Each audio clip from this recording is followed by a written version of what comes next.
Hello friends, नमस्कार। Welcome back to our channel Thakur ji ज्ञान वाले। आज हम डिस्कस करने वाले हैं 8th पे कमीशन के बारे में, जो रिसेंटली मोदी जी और उनकी कैबिनेट ने अप्रूव किया है। और बहुत सारी ऐसी चीज़ें हैं जो इसके बारे में आपको जानना ज़रूरी है, तो आइए जानते हैं। दोस्तों, सबसे पहले ये जानते हैं कि पे कमीशन है क्या।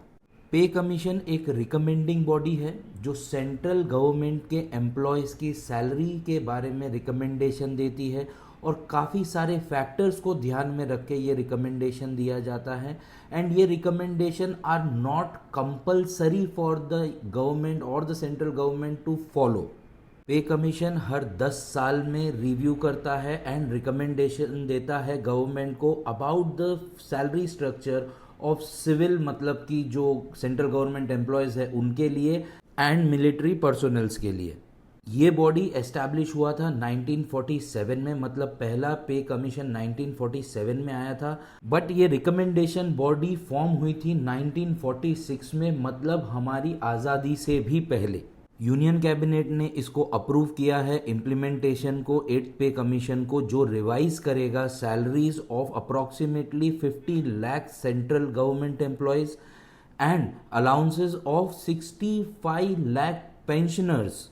यानी जो एम्प्लॉय रिटायर्ड हैं और पेंशन पे अभी जी रहे हैं, उनकी पेंशन को भी रिवाइज करेगा।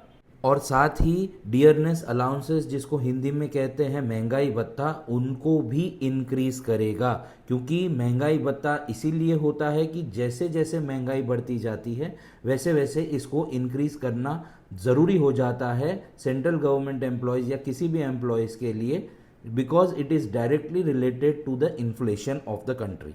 8th पे कमीशन लागू होगा, इसका डिसीजन नरेंद्र मोदी जी ने लिया है, और ये इन्फॉर्मेशन हमको दी है जो हमारे इंफॉर्मेशन एंड ब्रॉडकास्टिंग मिनिस्टर हैं अश्विनी वैष्णव जी ने इस बात की पुष्टि की है। और 7th पे कमीशन जो 2014 में लागू हुआ था नरेंद्र मोदी जी की सरकार के दौरान ही, उस वक्त एम्प्लॉय यूनियन ने डिमांड किया था कि जो फिटमेंट फैक्टर है वो 3.68 होना चाहिए, बट गवर्नमेंट ने वो फिटमेंट फैक्टर को अप्रूव किया 2.57 पे। आगे बढ़ने से पहले दोस्तों, कुछ शब्दों को हमें समझना बहुत ज़रूरी है, जैसे कि fitment factor, dearness allowances and house rent allowances. तो आइए इनको अच्छे से समझते हैं एक एक करके। फिटमेंट फैक्टर को अगर आसान भाषा में समझा जाए तो इसका मतलब ये होता है कि मल्टीप्लिकेशन। जैसे हमने आपको बताया कि पिछली बार 7th पे कमीशन में एम्प्लॉय यूनियन ने 3.68 डिमांड किया था, बट गवर्नमेंट ने 2.57 ही बढ़ाया। तो इसका मतलब ये होता है कि जो उस टाइम पे सैलरी स्ट्रक्चर चल रहा था उसको इनटू 2.5, मतलब 2.57 गुना करके जो सैलरी आती थी वो 7th पे कमीशन में अलॉट की गई। दूसरा जो है दोस्तों, डियरनेस अलाउंसेस, इसका मतलब ये होता है कि ये एक बेसिक कॉस्ट ऑफ लिविंग होता है जो कि इन्फ्लेशन के अकॉर्डिंग एडजस्ट करने के लिए गवर्नमेंट एम्प्लॉयज़ को दिया जाता है और पेंशनर्स को दिया जाता है गवर्नमेंट के थ्रू।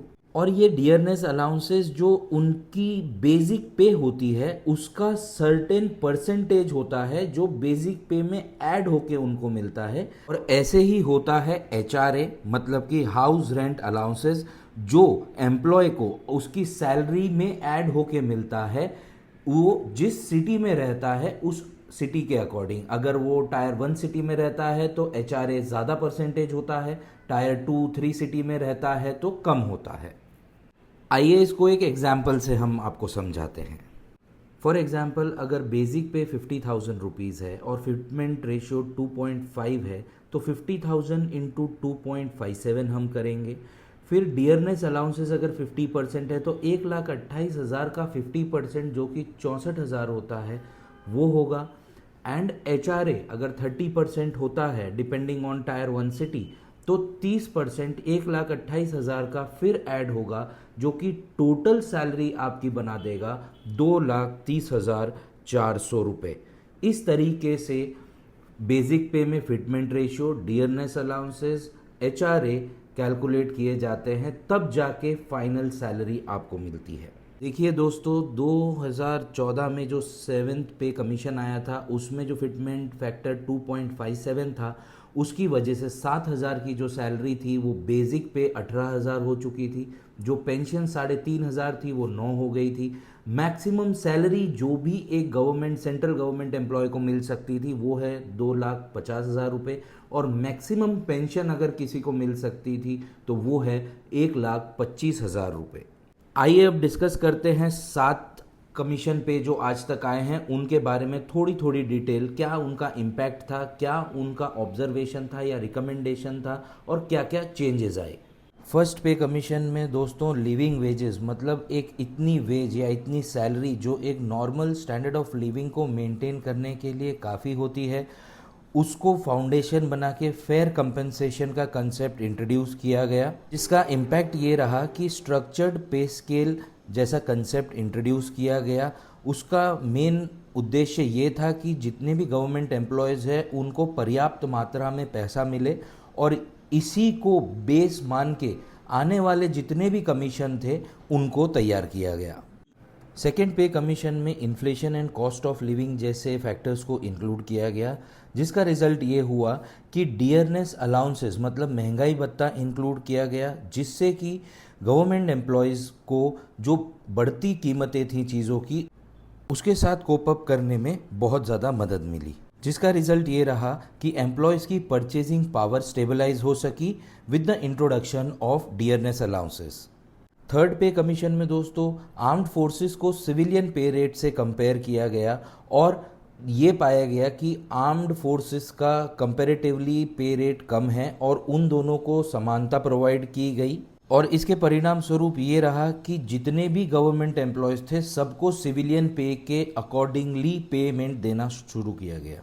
वहीं फोर्थ पे कमीशन में एक सिग्निफिकेंट हाइक देखने मिला गवर्नमेंट एम्प्लॉयज़ की सैलरी में, और हाउस रेंट अलाउंसेस को इंट्रोड्यूस किया गया। ये क्यों इंट्रोड्यूस किया गया? क्योंकि इन्फ्लेशन और राइजिंग लिविंग कॉस्ट को ध्यान में रख के कि एम्प्लॉयज़ पे ये दोनों चीज़ें भारी ना पड़े, इसी वजह से पेमेंट को हाइक किया गया। इसका इम्पैक्ट ये रहा दोस्तों कि लिविंग स्टैंडर्ड बढ़ा गवर्नमेंट एम्प्लॉयज़ का, और उनको सब्सटेंशियल राइज इन सैलरी भी मिली।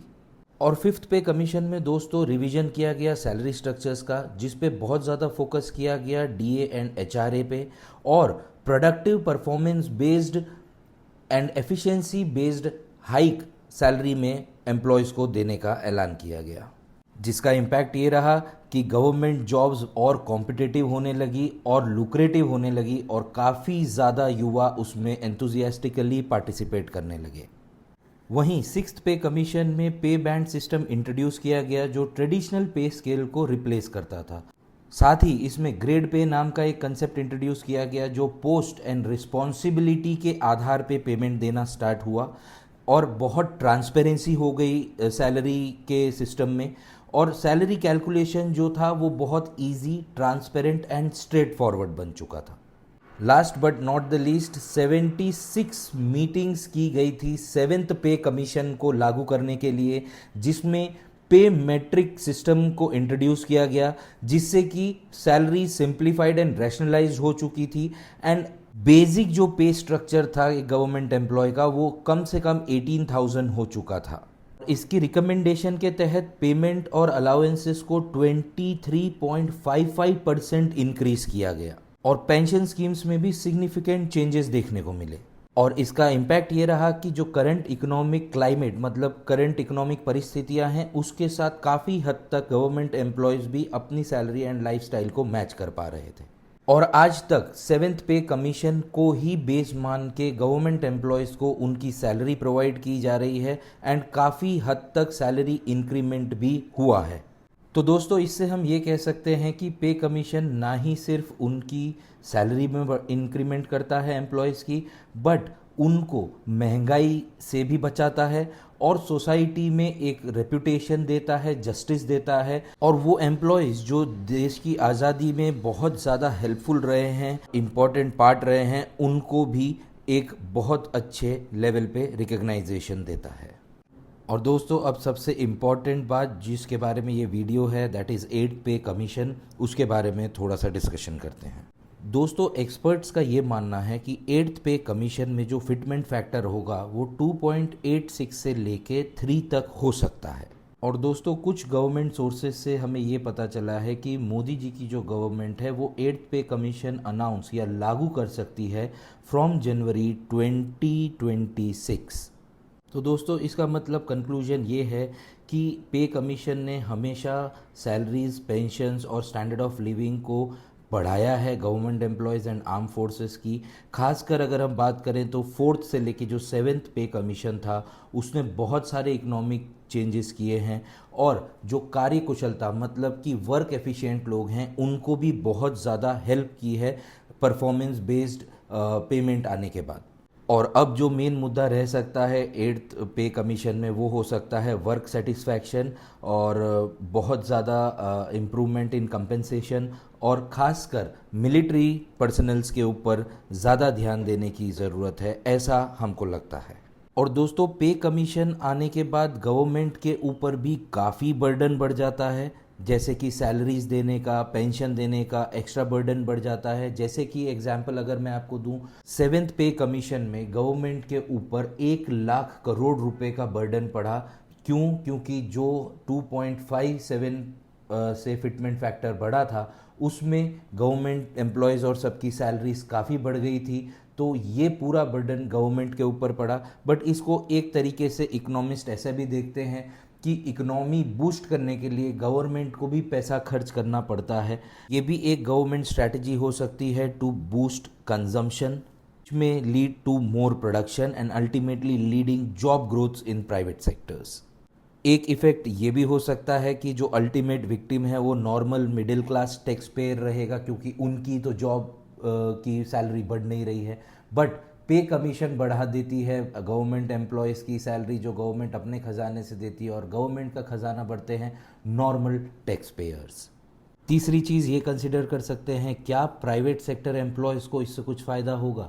गवर्नमेंट अपने एम्प्लॉयज़ के लिए तो बहुत कुछ कर रही है, बट प्राइवेट एम्प्लॉयज़ जो हैं कंपनी के वो कहाँ जाते हैं इस रेस में, ये भी देखना बहुत ज़्यादा ज़रूरी है। तो दोस्तों ये था कुछ इन्फॉर्मेशन 8th पे कमीशन के बारे में और जितने भी आज तक कमीशंस आए हैं उनके बारे में। आई होप आपको ये वीडियो अच्छी लगी होगी एंड इन्फॉर्मेटिव लगी होगी। तो दोस्तों आप हमारे चैनल को फॉलो करते रहिए, सब्सक्राइब करिए और हमको मोटिवेट करते रहिए ऐसी इन्फॉर्मेटिव वीडियोज़ आप तक पहुँचाने के लिए। Thank you very much. जय हिंद।